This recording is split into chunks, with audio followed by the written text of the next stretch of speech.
Well, greetings everyone, and welcome to the Argonaut monthly video covering March 2024. March was another strong month for equity markets, with European markets up over 3% and global markets up 3%. Commodity prices were also strong, with crude oil up 7%, that's 15% year to date, and gold had a very strong month, rising 9%. Government bond yields rose, i.e. prices fell, with the benchmark 10-year US Treasuries now yielding 4.36% from 4% at the start of the year. So that's retraced around a third of its gains from October of last year, where the yield peaked at 5%.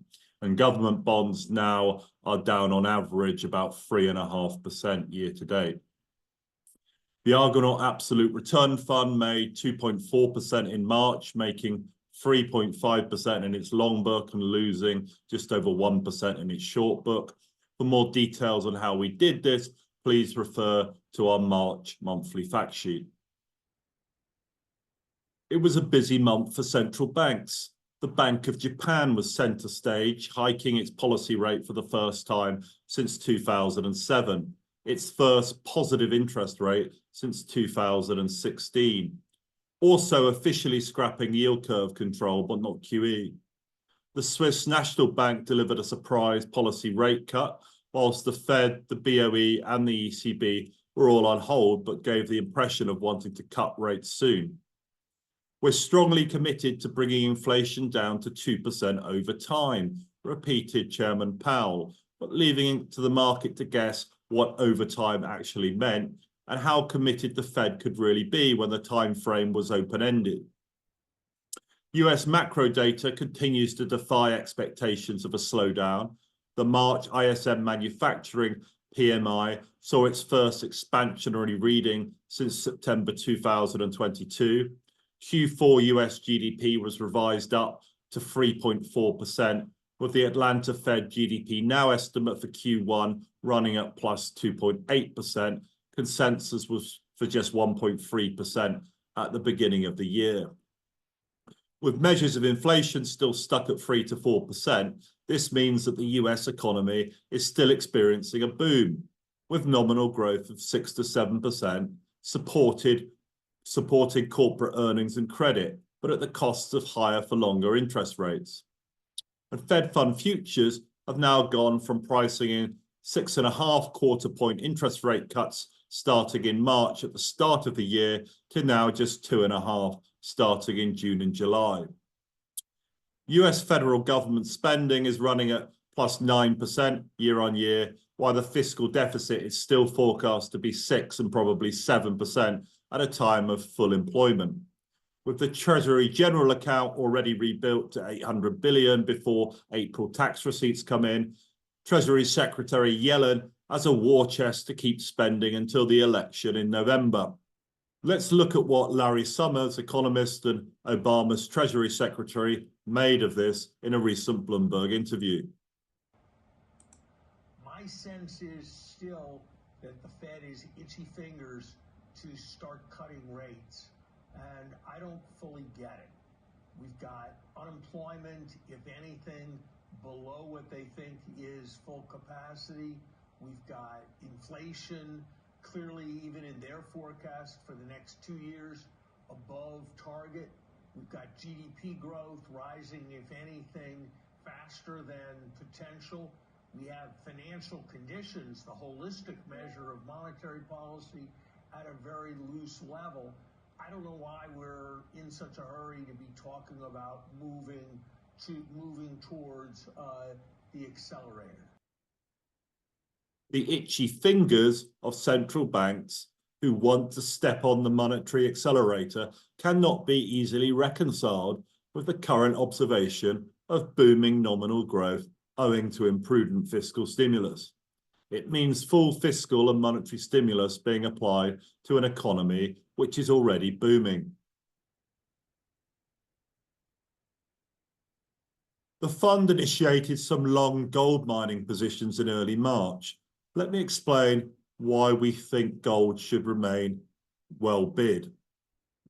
With $300 billion of Russian financial assets frozen, mostly in Euroclear, countries which dissent from US hegemony are highly incentivized to divest their assets outside of the Western banking system to avoid political default risk. Gold, with a market value of $15 trillion, is the most liquid option. We should note that Chinese holdings of US treasuries are now down to just 800 billion from 1.2 trillion at peak in 2016. And if we look at the performance of gold versus the performance of US treasuries over the past few years, it might give us a good insight into the flow of funds. Ongoing fiscal recklessness, itchy fingers at the Fed, its non-committal commitment to the 2% inflation target, as well as rumors that the People's Bank of China will soon initiate its own QE, perhaps floating its currency at the same time, means that there is now doubt about the soundness of the currency at the two world's biggest economies. It's worth pointing out also that in wartime, countries print money, so the new Cold War environment also makes gold more valuable. Gold miners have significantly underperformed the physical commodity and offered a more geared play and are now reasonably cheap, arguably for the first time in my investment career. Gold miners also tend to be very lowly correlated with markets and therefore help us achieve uncorrelated returns in down markets without needing to manage the risk of an equity short position.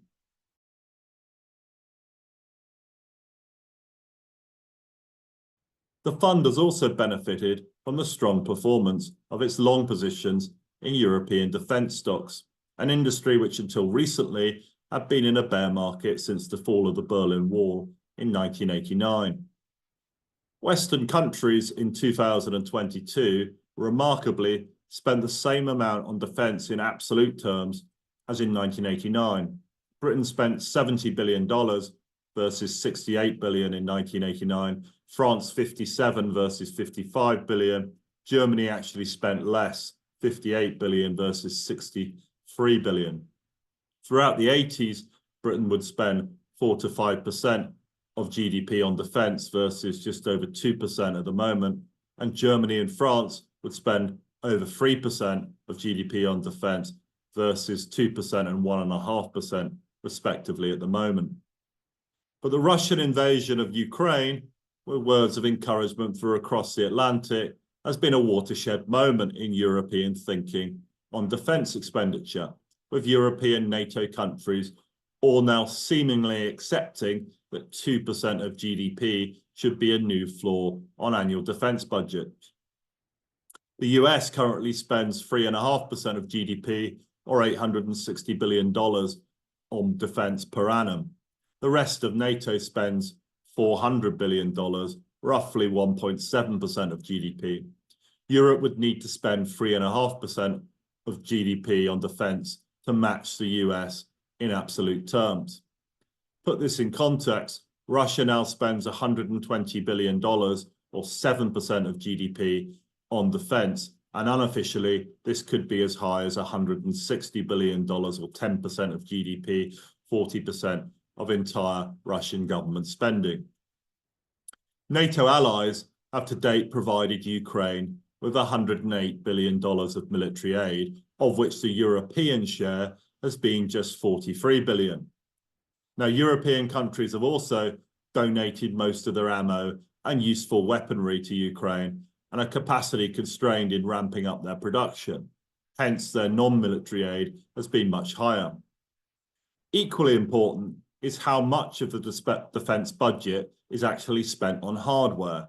The NATO average today is 30%, up from just 10% in 2014. But countries in the front line, such as Finland and Poland, are currently spending 50% of their defence budgets on equipment, which is likely to be the trend elsewhere going forward. This is obviously good for defence companies that sell hardware. Over the last 30 years, Western European numbers of tanks are down 80%, fighter aircraft are down 60%, ships and submarine numbers have halved.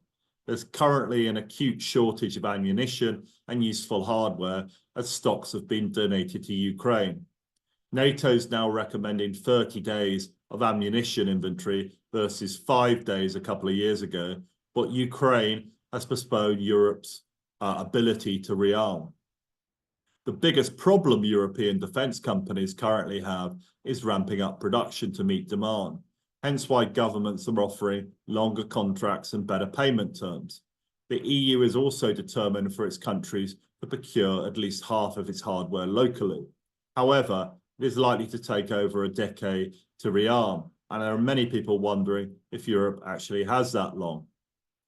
Ukraine has also increased the need for tanks with all-round armour, owing to the use of loitering ammunitions, to artillery as a more cost-effective solution than precision missiles, for example, in defending against drone strikes.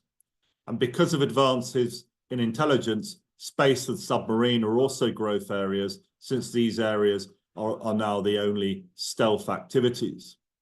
So the entire annual revenues of the quoted European defence industry last year were around $130 billion. Now, if NATO European annual spend increases to 2.8% of GDP, and 50% of this is spent on equipment exclusively sourced within Europe, then industry revenues double. So European defence, in our view, is a new bull market that has legs.